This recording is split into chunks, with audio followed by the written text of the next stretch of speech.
Selamat siang Bapak Ibu semuanya, teman-teman, rekan-rekan, kawan people di tempat ini.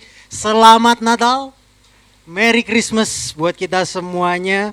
Dan sungguh bersukacita kita bisa merayakan Natal pertama di Common Church pada siang hari ini. Dan saya juga ingin menyapa welcome to Common Church buat saudara-saudari yang pertama kali beribadah bersama dengan kami. Di sini kita percaya bahwa di dalam Kristus kita diterima apa adanya.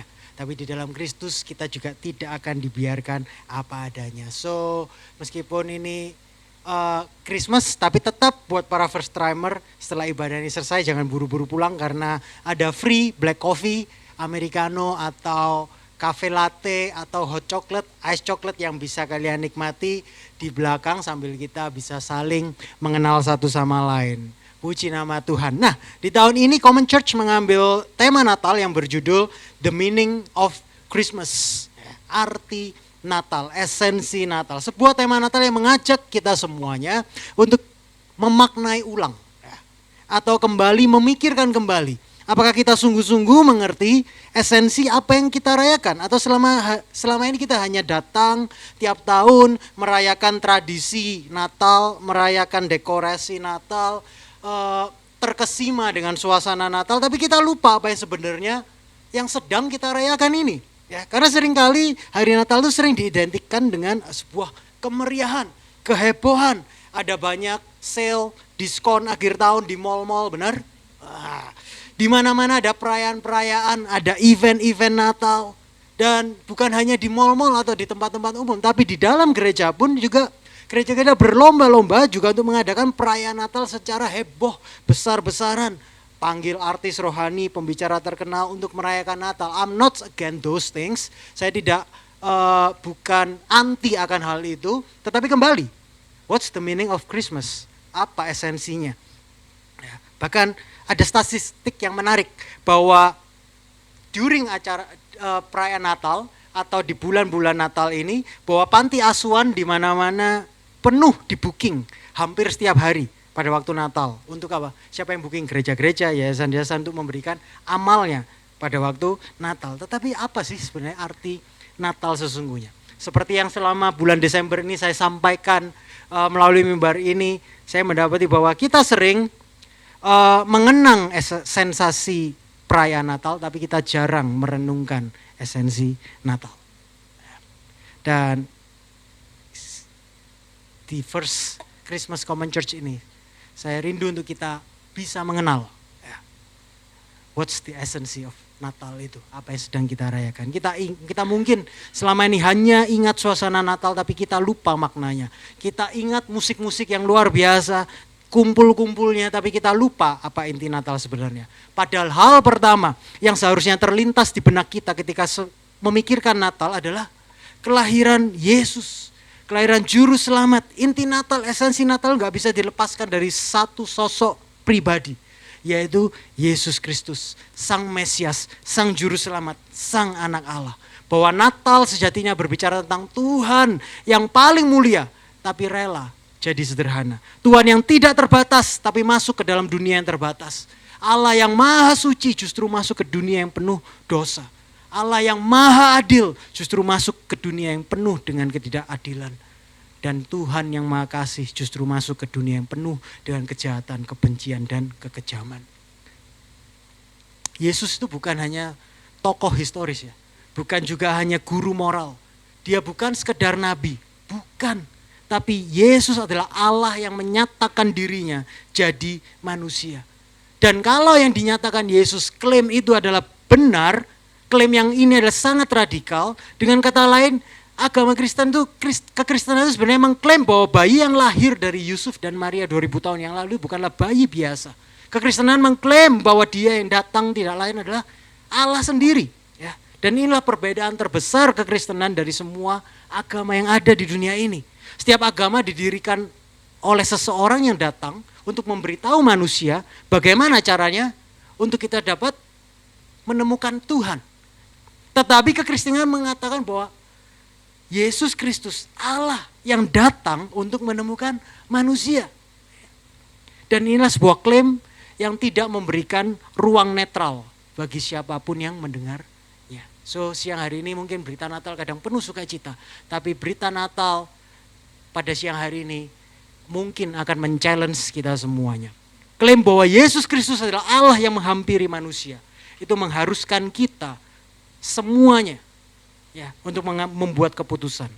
Dan dengarkan saya, opsinya sebenarnya hanya ada dua opsi dalam kehidupan ini.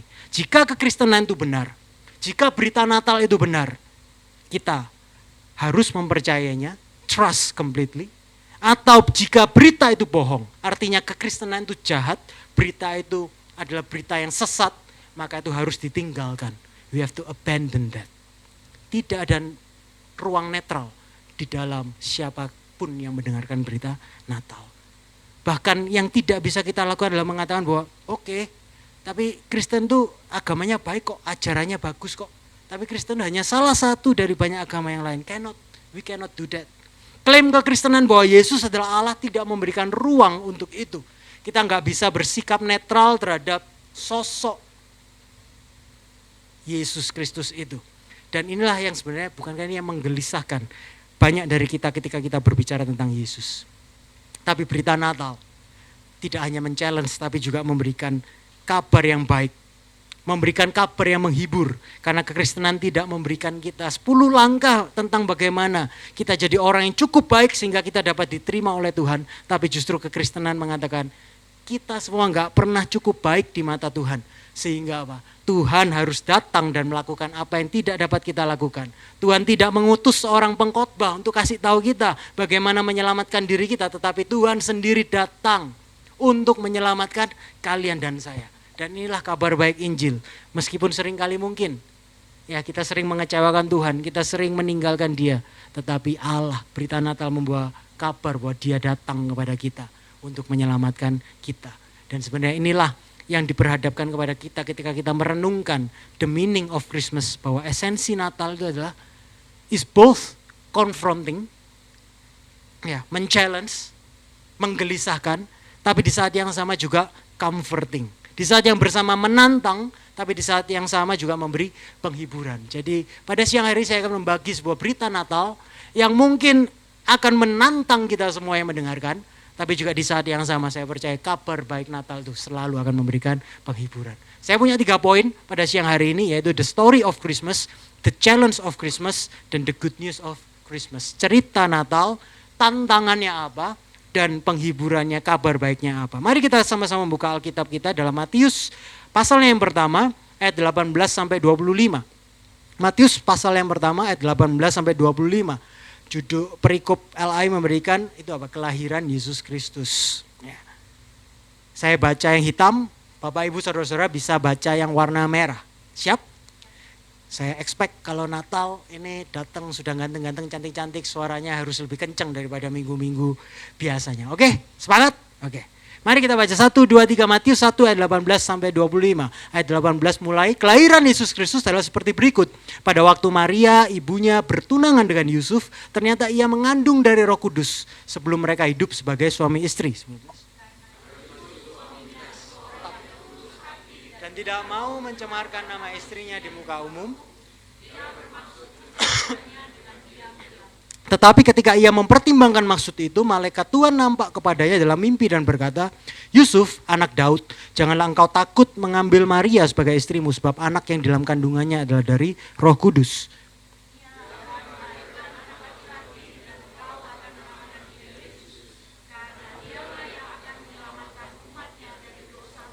Hal itu terjadi supaya genaplah yang difirmankan Tuhan oleh Nabi. Sungguhnya anak darah itu anak laki-laki dan mereka akan menamakan. Sesudah bangun dari tidurnya, Yusuf berbuat seperti yang diperintahkan malaikat Tuhan itu kepadanya. Ia mengambil Maria sebagai istrinya.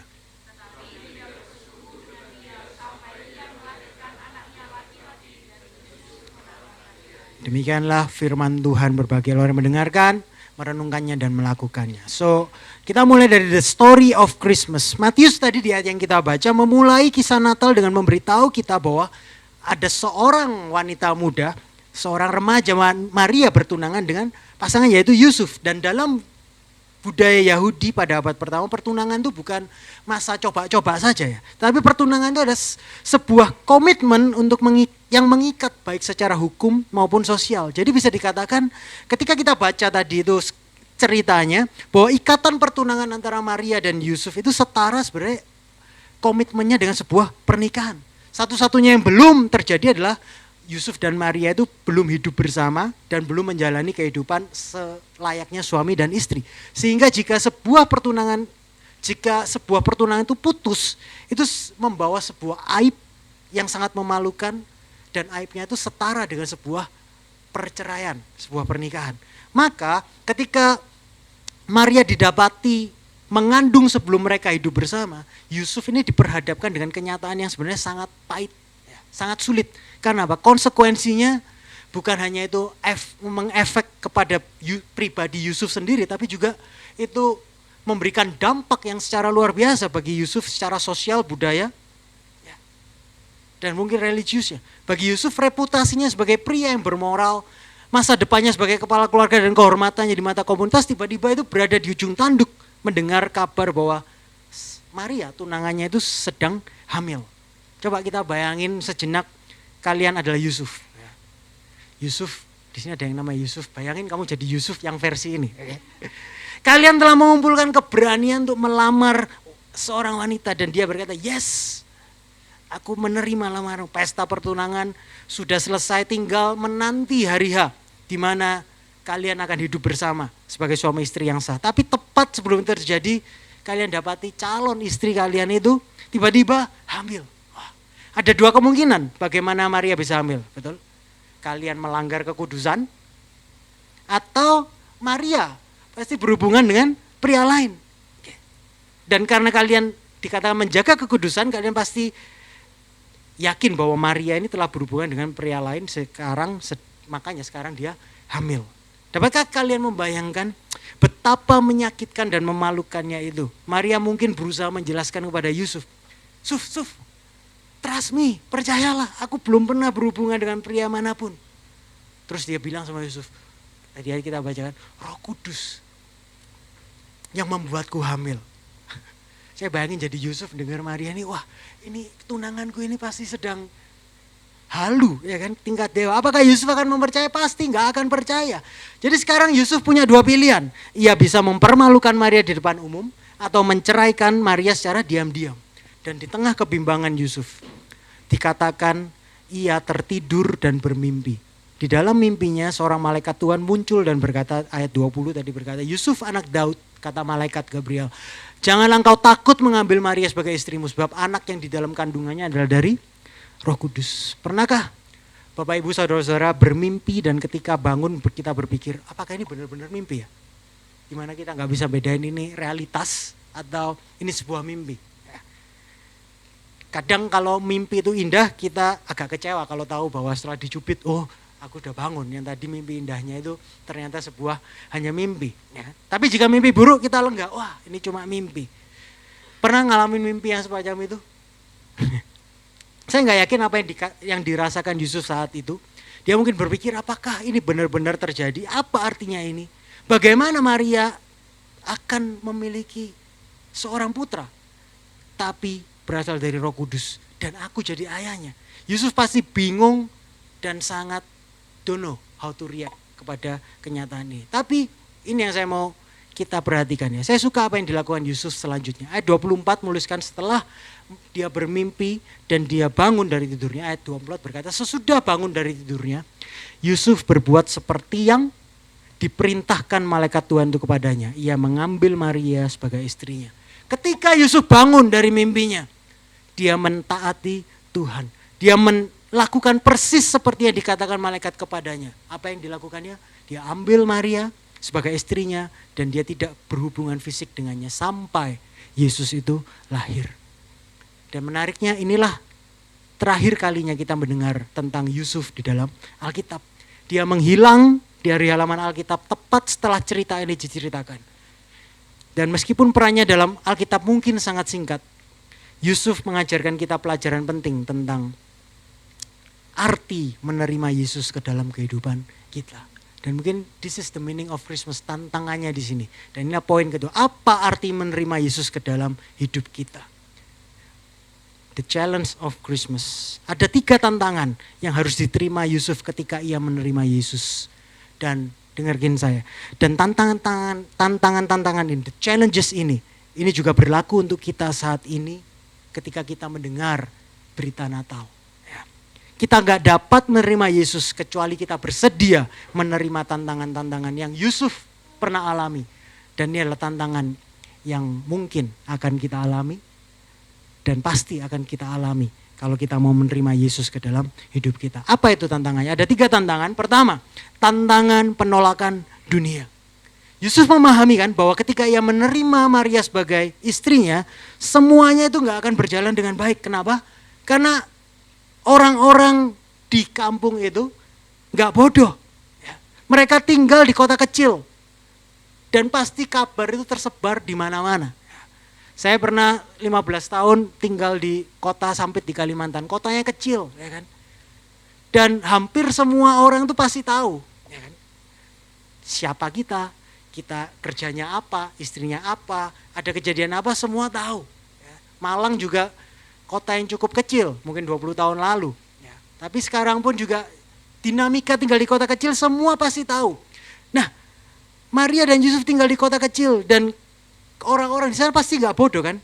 Ketika Maria nanti keluar anaknya, Yesus keluar, mereka bisa menghitung. Kan tunangannya kalau kota kecil pasti diundang, satu kampung itu diundang ya kan. Nah mereka bisa hitung, wah menikahnya 1 Juli, anaknya keluar 25 Desember. Gak nyampe. Nah, mungkin gak ngomong, tapi apa jurus-jurus orang-orang dalam kota kecil? Jurus membatin ya kan. Yang dari tatapan matanya sudah kelihatan ini apa yang dipikirkan. Mereka kan tahu ada sesuatu yang gak beres dengan kelahiran Yesus. Dan dugaannya pasti Yesus adalah anak haram. Atau dikandung di luar nikah.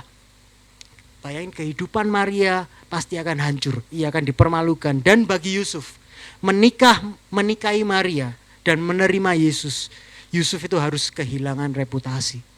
Salah satu-satunya cara ia bebas adalah jika ia menceraikan Maria. Tapi jika ia menikahi Maria dan memiliki anak ini, Yesus ini, menerima Yesus, semua orang akan berpikir bahwa mereka telah tidak setia. Mereka tidak menjaga kekudusan. Kembali, dapatkah kita bayangkan? Yusuf mencoba menjelaskan kepada orang-orang sekampungnya. Guys, teman-teman, kenyataannya gak seperti yang kalian bayangin. Pandangan kalian tuh salah, gak seperti itu. Bukan aku yang hamili Maria. Maria juga gak selingkuh dengan pria lain. Maria tuh hamil karena Roh Kudus. Wah, tambah dibully lagi kan. Pasti gak ada satupun orang yang percaya pada Yusuf. Itulah mengapa Yusuf mempertimbangkan untuk menceraikan Maria. Tetapi Yusuf memilih untuk mentaati Tuhan dan menerima Yesus ke dalam hidupnya. Dan ini justru kebenarannya. Implikasinya apa sih yang kita bisa pelajari di sini? Menerima Yesus membuat hidup Yusuf itu menjadi tambah rumit. Bahkan sangat rumit. Relasinya mungkin dengan keluarganya, dengan teman-temannya, dengan orang-orang di kampungnya. Bukannya jadi tambah langgeng, lebih mudah, tapi justru tambah sulit. Dan mungkin ini juga berlaku untuk setiap orang Kristen. Ketika kita berkata, I believe in Jesus. Saya percaya Yesus adalah Tuhan. Saya percaya Yesus telah mengampuni dosa saya dan sekarang saya hidup untuk kemuliaan Yesus. Apa yang akan terjadi? Seringkali tantangannya dunia akan menolak kita. Bahkan mungkin menertawakan kita. Dunia gak ngerti kabar baik Injil. Dunia tidak memahami Injil. Mungkin kita akan memiliki di tempat kerja, mungkin atasan kita, rekan kerja kita mungkin mengejek kita karena mengatakan bahwa esensi Natal adalah tentang Yesus. Kita akan memiliki teman atau keluarga yang mungkin mengolok-olok iman kita kepada Yesus. Orang-orang gak akan memahami kita dan kita gak akan dapat membuat mereka mengerti mengapa kita punya keyakinan seperti itu. Mungkin percaya kepada Yesus itu artinya kita harus mengucapkan selamat tinggal pada reputasi yang selama ini kita bangun. Menerima Yesus dalam hidup kita adalah hal yang honestly speaking seperti Yusuf sometimes menakutkan. Tetapi lihatlah Yusuf dan Maria, 2 orang muda yang bersedia menerima Yesus dan menerima penolakan dunia. Dan ribuan tahun kemudian kita membicarakan Maria dan Yusuf ini. Mengapa? Karena ketika mereka menerima Yesus ke dalam hidup mereka, ketaatan kepada Allah memang tidak selalu membuat hidup lebih mudah, tapi selalu adalah kehidupan yang benar. Allah berkata, tidak masalah apa yang dunia pikirkan tentangmu, tidak masalah rasa malu yang harus kamu tanggung. Akulah yang akan jadi kehormatanmu, akulah yang akan membenarkanmu. Dan inilah sebenarnya mungkin tantangan pertama dalam kehidupan kita. Kalau kita menerima Yesus sebagai Tuhan, dunia mungkin akan menolak kita. Tantangan yang kedua, apa? Yaitu tantangan melepaskan kendali. Menerima Yesus itu artinya juga melepaskan kendali.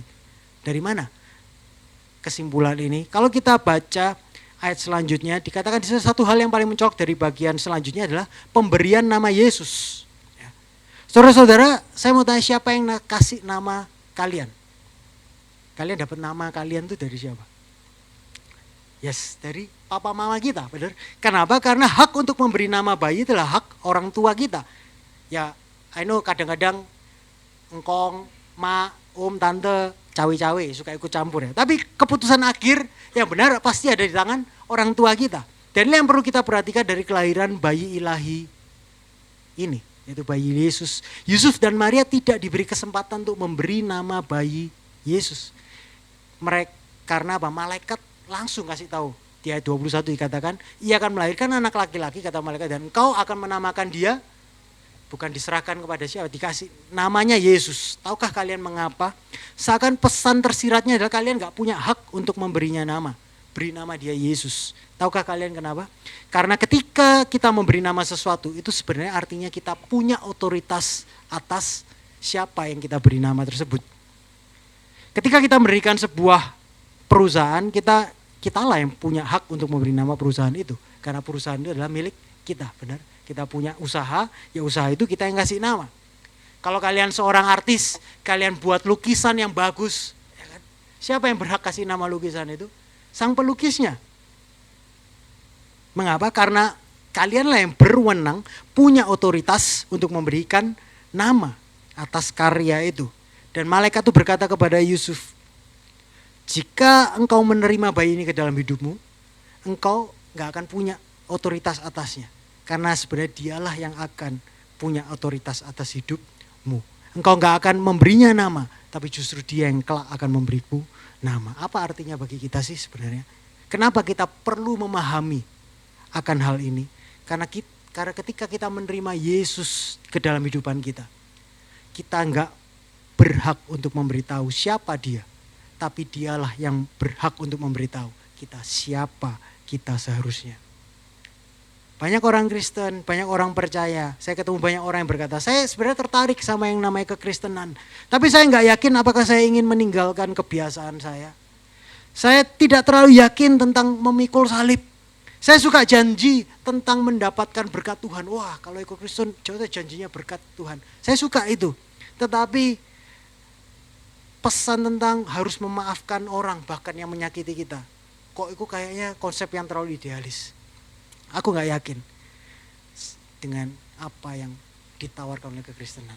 Tetapi kalian tahu gak apa yang sebenarnya sedang mereka, di balik perkataan mereka itu, sebenarnya apa maksudnya?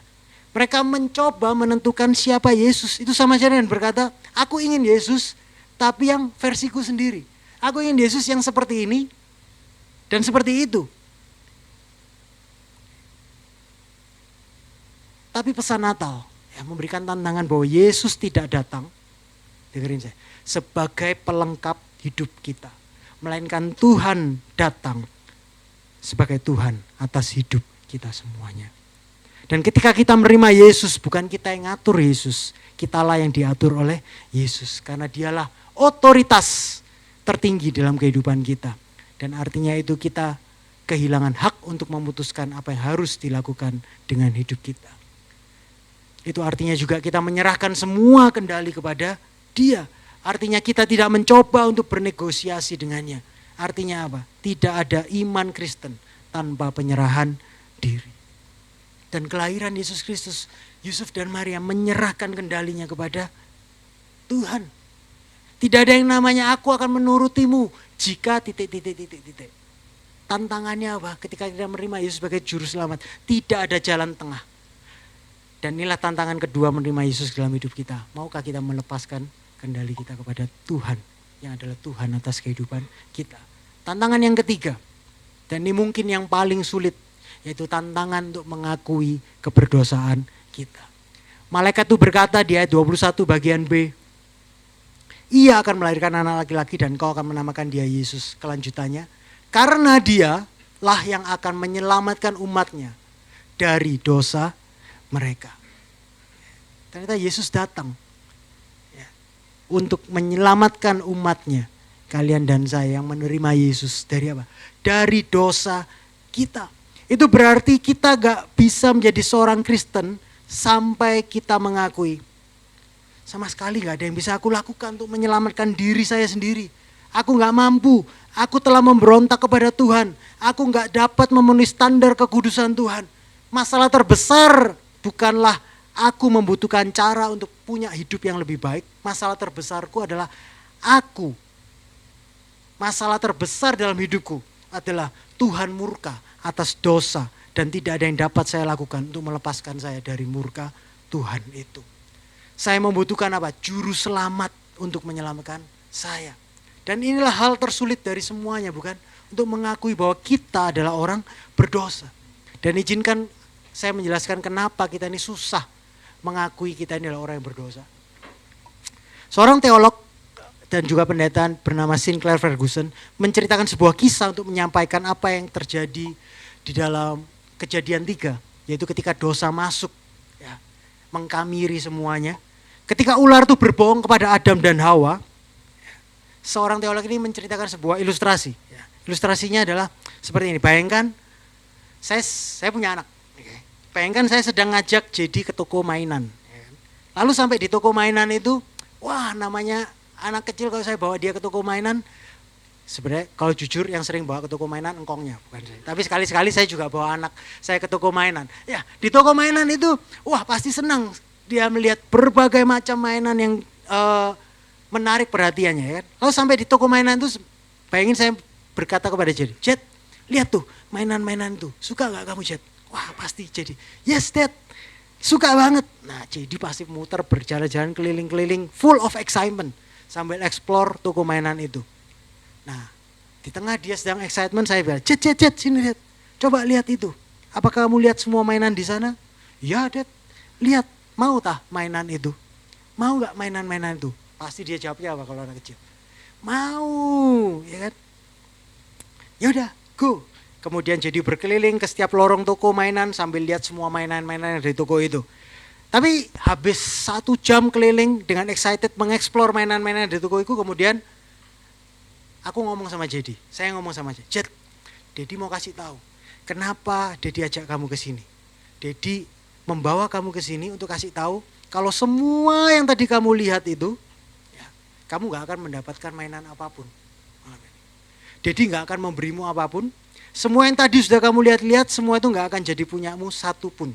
Oke, sekarang let's go home. Apa yang terlintas di pikiran kalian ketika mendengar cerita saya barusan? Wah iya, Dedinya sangat kejam dan jahat. Benar? Mungkin kalau jujur, ini Sam psikopat ini. Yes, that's true. Coba pikirkan, jika seorang ayah melakukan itu kepada anaknya, bukankah itu akan melukai anaknya itu selama-lamanya bahkan? Bukankah itu akan menjakiti anak itu di lubuk hatinya yang terdalam? Bukankah itu akan membuat anak itu berkata, aku gak akan percaya lagi sama papaku? Bahkan efeknya mungkin dia juga gak akan mempercayai siapapun. Semua orang sama saja. Dan itu adalah kebohongan yang iblis lakukan kepada Adam dan Hawa. Ketika dia berkata, lihatlah, Tuhan satu pohon ini gak boleh kamu makan.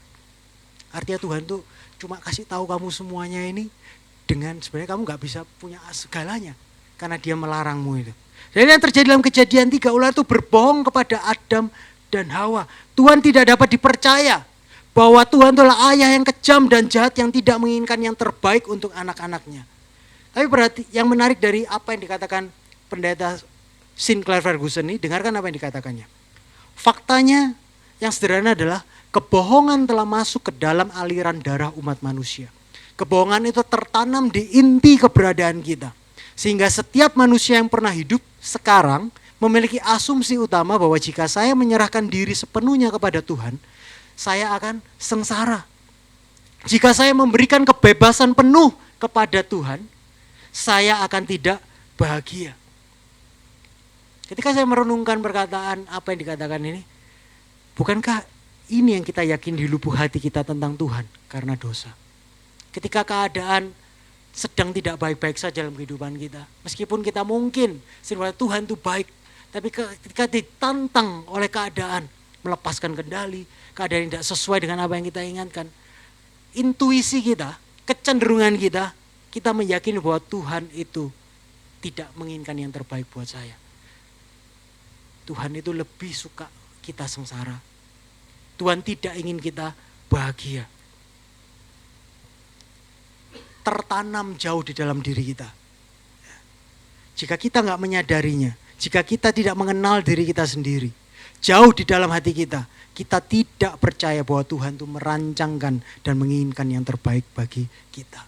Di dalam lubuk hati kita, kita percaya bahwa Tuhan tidak akan pernah memberi kita apa yang paling kita inginkan dalam hidup kita. Kita ini sebenarnya manusia-manusia yang telah terluka, dan kita yakin bahwa jika ada Tuhan dan jika kita menyerahkan diri sepenuhnya kepadanya, justru kita hidupnya akan sengsara dan tidak baik dan tidak akan bahagia.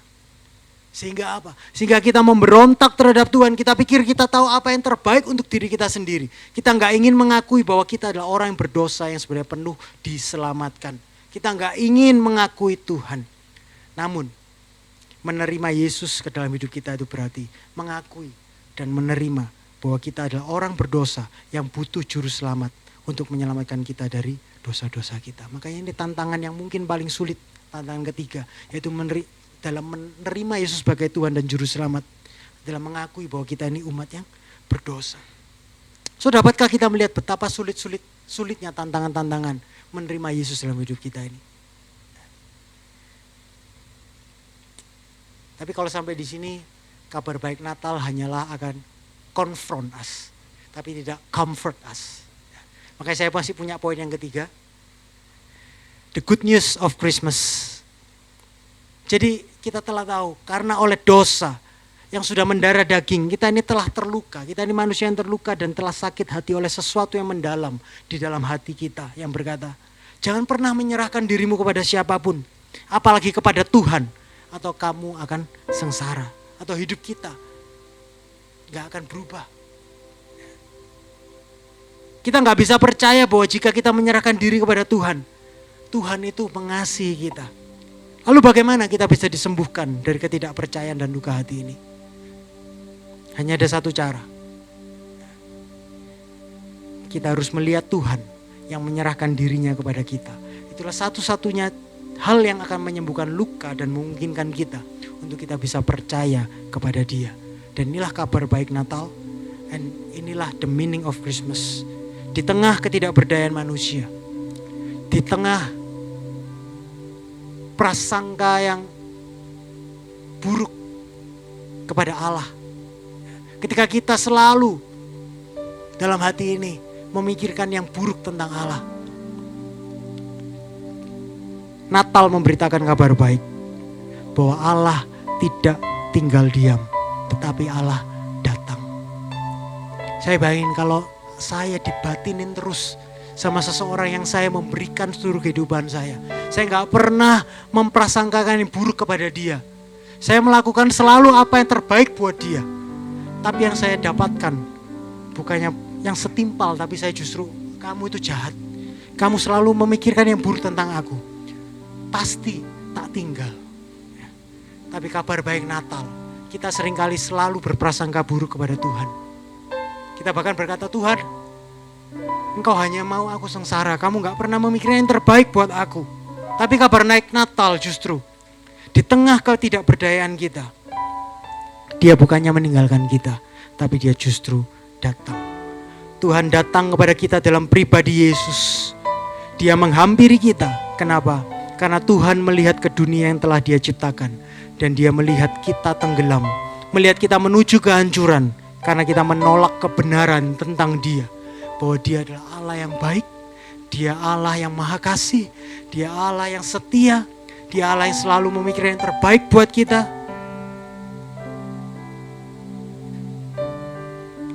Seringkali kita mencari kasih dan penerimaan tempat yang salah. And we cannot help ourselves untuk selalu drift away. Jadi Dia datang kepada kita. Tuhan datang ke bumi, merendahkan dirinya menjadi salah satu dari kita. Dan inilah arti, the meaning of Christmas.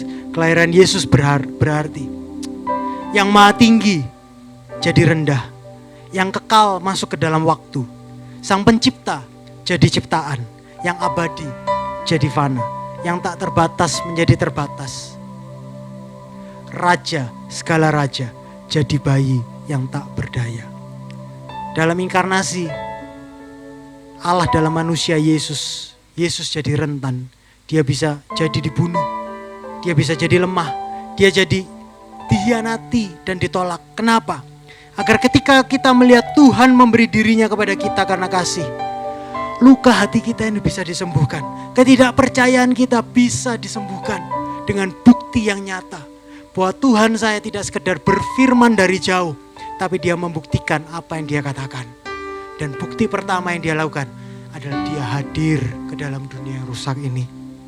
Oleh sebab itulah kita dapat percaya bahwa Dia benar-benar mengasihi kita dan menginginkan yang terbaik bagi kita. Dan ketika kita telah melihat betapa besar kasih-Nya kepada kita, kita gak perlu takut menghadapi penolakan dunia dan melepaskan kendali. Melihat Yesus memberikan dirinya bagi kita akan memungkinkan kita untuk kita memberikan diri hanya bagi Dia. Amin. Mari yang bersyukur atas kasih Yesus bisa beri kemuliaan kepada Dia. Dan saya akan tutup dengan bukan hanya itu saja, tapi Natal juga memberitahu kita bahwa Tuhan yang telah turun datang ke dunia adalah Tuhan yang akan selalu bersama dengan kita. Matius 1 ayat 23 berkata, sesungguhnya anak darah itu akan mengandung dan melahirkan seorang anak laki-laki, dan mereka akan menamakan Dia Immanuel, yang artinya Allah menyertai kita. Saya ingin kita menyadari bahwa Natal adalah penggenapan janji yang dibuat 700 tahun sebelumnya. Allah dalam Alkitab adalah Allah yang menepati janjinya. Allah yang berkata, aku gak akan pernah meninggalkanmu atau mengabaikanmu, akan membuktikan kesetiaannya pada janji itu dalam hidup kita. Allah yang pernah berkata, aku akan mencukupi segala kebutuhanmu sesuai dengan kekayaan kemuliaan Tuhan Yesus Kristus, akan membuktikan kesetiaannya pada janji itu dalam hidup kita. Allah yang berkata bahwa baik maut maupun hidup, baik malaikat-malaikat maupun pemerintah-pemerintah, baik yang ada sekarang maupun yang akan datang, atau kuasa-kuasa baik yang di atas maupun yang di bawah, ataupun sesuatu makhluk lain, tidak akan dapat memisahkan kita dari kasih Allah yang ada dalam Kristus Yesus Tuhan kita. Akan benar-benar setia pada janji itu. Allah yang memberikan janji akan selalu membuktikan kesetiaannya pada semua janjinya. Kita dapat menggantungkan hidup kita untuk selama-lamanya bahwa Tuhan akan selalu setia pada janji-janjinya. Amin. Itulah Immanuel, Tuhan bersama dengan kita. Jadi pagi siang hari ini, ketika kita merayakan Natal pada siang hari ini, Natal menempatkan kita pada tantangan yang sama seperti yang dihadapkan Yusuf. Allah telah datang.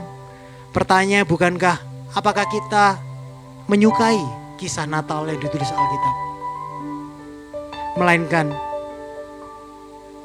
bagaimana kita merespon pribadi yang datang itu. Inilah pertanyaan yang saya ajukan kepada saudara-saudari semuanya yang hadir pada ibadah pada siang hari ini. Dan saya selesai. Apakah Yesus adalah juru selamat hidup Anda? Apakah Yesus adalah juru selamat hidup Anda? Atau selama ini kita hanya menempatkan Yesus sebagai pelengkap dalam hidup kita? Atau bahkan sebagai pembantu dalam hidup kita, yang hanya untuk kepentingan kita? Atau kita memaknai Natal sesuai dengan apa yang Alkitab katakan, bahwa Dia datang untuk menyelamatkan kalian dan saya dari diri kita sendiri yang kecenderungannya adalah selalu menolak Allah, yang akan berujung kepada kebinasaan yang kekal. Kita gak dapat menyelamatkan diri kita sendiri. Oleh itulah Allah datang ke dalam dunia sebagai juru selamat bagi kita semuanya. Apakah Yesus adalah juru selamat dalam hidup kita? Dan inilah kabar baik Natal. Gak peduli siapa kita, tidak peduli dari mana kita berasal, tidak peduli rahasia gelap apa yang ada di masa lalu kita, tidak peduli hal-hal memalukan apa yang telah kita lakukan. Itu tidak membuat kita tidak layak menerima keselamatan. Kita mungkin berpikir bahwa aku gak cukup baik bagi Tuhan. Tuhan, masa laluku begitu gelap. Tak baikin dulu, baru aku datang kepadamu. Justru kabar baik Natal, justru the meaning of Christmas mengatakan gak pernah seorang pun cukup baik. Gak pernah seorang pun cukup layak. Dan justru itulah kenapa, alasan utama kenapa Yesus dilahirkan. Karena Natal memberitahu kita bahwa gak seorang pun cukup baik untuk datang kepada Tuhan. Dan itulah kenapa Tuhan memutuskan untuk turun kepada kita dalam pribadi Yesus Kristus. So apa yang harus kita lakukan? Kalau kalian mau menerima Yesus sebagai Tuhan dan Juru Selamat pada pagi siang hari ini. Dengan satu tindakan iman. Percaya bahwa Yesus adalah Tuhan dan Juru Selamat kita. Kita akan diampuni dari semua dosa kita. Kita dikuduskan, kita dijadikan baru. Dan kita diliputi oleh kesempurnaan Yesus untuk selama-lamanya. Dan inilah kabar baik Natal. Inilah esensi dari inkarnasi Yesus. So jangan tunggu untuk menerima Yesus sebagai Juru Selamat. Nanti. Siang ini adalah waktunya kita buka hati kita. Dan terima Yesus untuk lahir di hati kita. Sebagai Juru Selamat dan Tuhan atas hidup kita.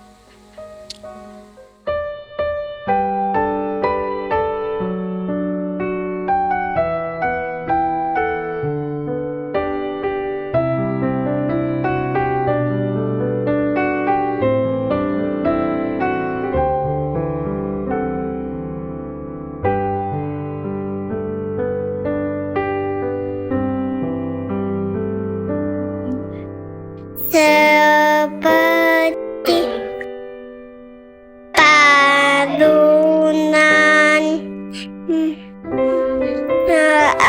hatiku Tuhan, seperti embas kebajadamu hidupku berkenan padamu. Seperti paduan layakkanlah hatiku padamu Tuhan. Seperti masa dan nur biar hidupku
bersama paduan suara surgaku bernyanyi, kemuliaan di tempat maha tinggi,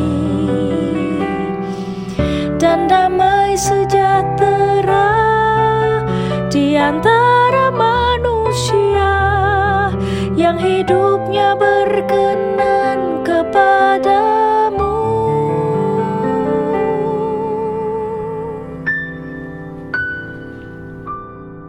Sebab Natal akan berarti lambang kasih-Mu. Lahirnya hariku hanya bersama-Mu, Yesus, ku rasakan selalu. Indahnya Natal di hatiku, sebab Natal akan berarti lambang kasih-Mu.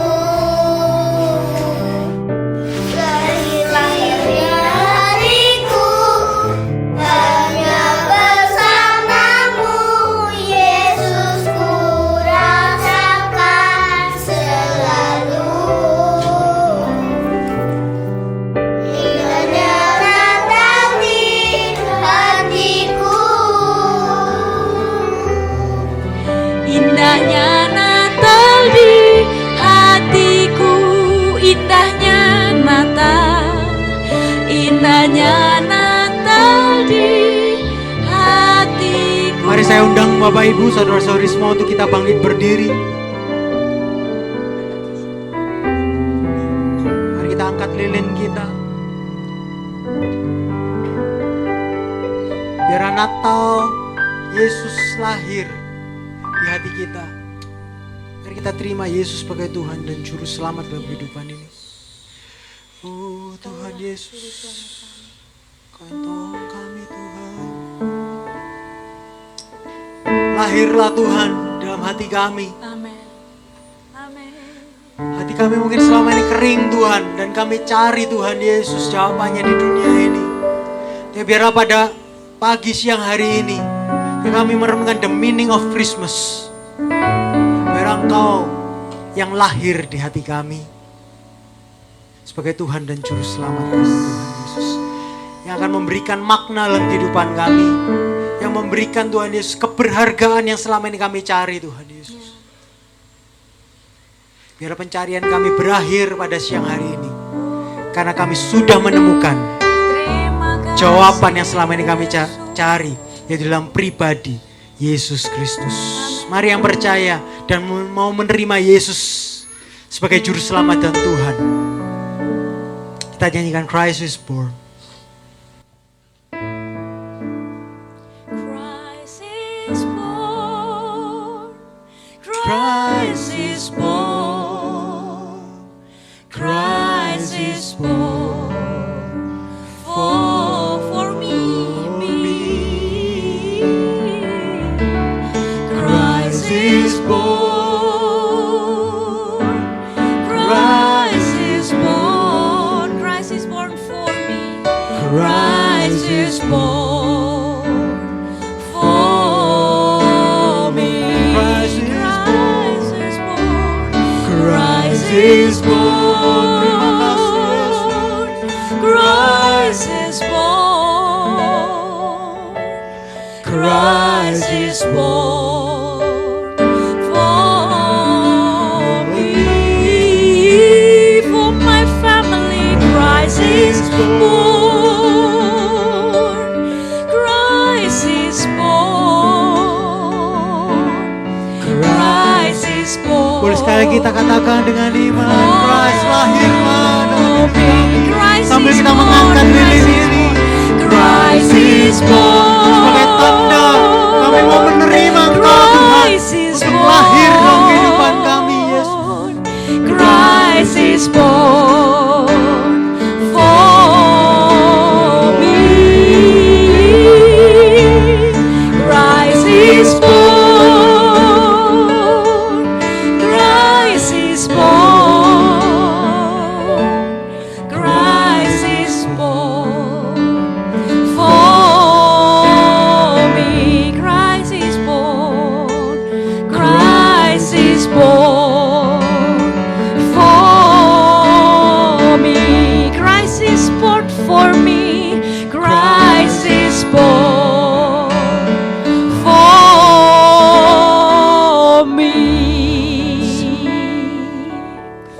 Terima kasih Tuhan Yesus. Engkau telah lahir Tuhan Yesus di dunia yang gelap ini untuk menyelamatkan kami Tuhan yang tanpa harapan nih Tuhan Yesus. Dan biarlah lilin yang kami angkat ini Tuhan menjadi bukti bahwa Engkaulah terang satu-satunya yang kami perlukan Tuhan. Dan biarlah terang itu bercahaya Tuhan di dalam diri kami Tuhan. Mungkin yang selama ini kami masih jatuh dalam dosa, kami masih hidup di dalam dosa Tuhan, masih dalam kegelapan Tuhan. Biarlah kabar baik yang kami dengar ini Tuhan Yesus menyalakan terang kehidupan itu dalam diri kami, yang memberikan kepada kami pengharapan bahwa kami yang seharusnya mati sekarang memiliki kehidupan di dalam Kristus Yesus. Kami yang dulunya gak punya masa depan Tuhan, kami memiliki masa depan di dalam Kristus Yesus. Bahwa Engkau datang bukan sebagai pelengkap dalam kehidupan kami, tapi Engkaulah juru selamat dalam kehidupan kami Tuhan Yesus. Terima kasih Bapa. Mungkin ada dari kami yang hadir, mungkin ada kalian yang hadir pada siang hari ini yang setelah mendengar pesan Natal ini, kalian mau menerima Yesus sebagai Tuhan dan Juru Selamat. This is the time. Ini waktunya, jangan tunggu-tunggu lagi. Yesus datang untuk menyelamatkan kalian.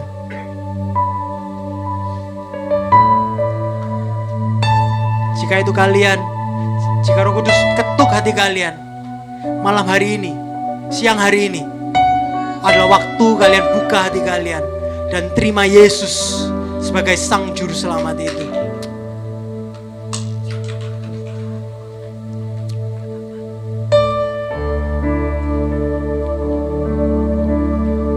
Jika ada dari kalian buka hati kalian, kalian bisa ikutin doa saya untuk menerima Yesus sebagai Juru Selamat. Just a simple prayer, tapi dengan satu tindakan iman, Yesus menyelamatkan kalian. Tuhan Yesus, Tuhan Yesus, terima kasih Engkau sudah hadir Engkau sudah hadir dan telah lahir di dalam hati kami. dalam hati kami. Engkaulah Juru Selamat kami Engkaulah Juru Selamat kami dan Engkaulah Tuhan atas hidup kami. dan Engkaulah Tuhan atas hidup. Kami mau menerima Engkau sebagai Tuhan dan Juru Selamat. Kami mau menerima Engkau sebagai Juru Selamat. Ini kami anak-Mu Tuhan. Kami anak-Mu. Engkau sudah menebus kami. Engkau sudah menebus kami. Engkau sudah menguduskan kami. Engkau sudah menguduskan kami. Kami sekarang adalah ciptaan yang baru ciptaan yang baru di dalam Kristus Yesus. Di dalam Kristus Yesus. Haleluya. Haleluya. Terima kasih Tuhan Yesus. Kami percaya Tuhan, inilah kabar baik Natal yang sudah kami dengar. Dan kami berdoa Tuhan, biarlah Engkau lahir Tuhan Yesus dalam diri kami.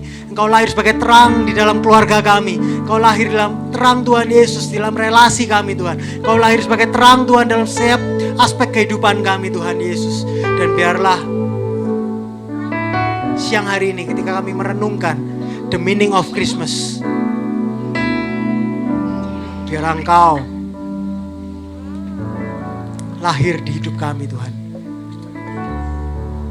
Dan kami mau menerima Engkau sebagai Tuhan dan Juru Selamat kami. Terima kasih Tuhan Yesus. Terima kasih buat siang yang baik ini, siang yang indah ini. Dan hamba-Mu telah selesai berbicara. Saya percaya Roh Kudus yang akan terus berbicara kepada kami masing-masing untuk selalu mengingatkan kami the meaning of Christmas in time of need. Di waktu kami memerlukannya, Engkau yang mengingatkan kami akan kebenaran firman ini, sehingga kami akan selalu ditantang Tuhan. Tapi di saat yang sama kami juga akan selalu diberikan penghiburan dan pengharapan oleh Engkau sendiri. Terima kasih Tuhan Yesus. Di dalam nama-Mu kami berdoa dan mengucap syukur. Haleluya. Amin.